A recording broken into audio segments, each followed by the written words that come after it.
Okay sir.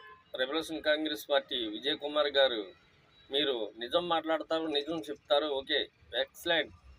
ఎందుకంటే మన స్వాతంత్రం వచ్చి 75 సంవత్సరాలు సుమారు కాగా ఇంకా మీరు చెప్పినట్టు 80% ప్రజలు పేదవాళ్ళుగానే మిగిలిపోయి ఉన్నారంటే మీరు ముమ్మాటికి అన్నమాట కరెక్ట్‌గా ఇక్కడ రిజర్వేషను అంటే డబ్బున్న వాళ్ళకి మాత్రమే, అది హోదా ఉన్నవాళ్ళకి మాత్రమే టికెట్లు ఇచ్చి వాళ్ళ అధికారాన్ని పేదవాళ్ళ మీద పెత్తనం చెలించుకుంటూ వాళ్ళ ఆస్తులను కాపాడుకుంటూ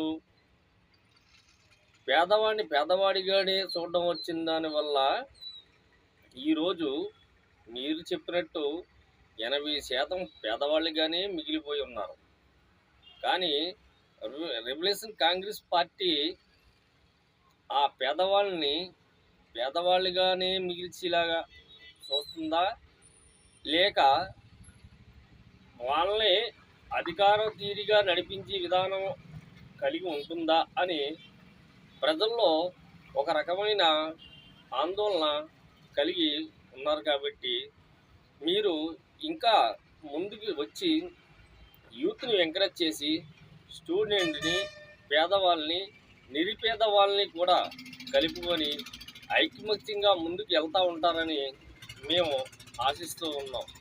ఇప్పటి వరకు ఎన్నో పార్టీలు, ఎన్నో రాజకీయ నాయకులను చూసాము. ఇకపోతే మీరు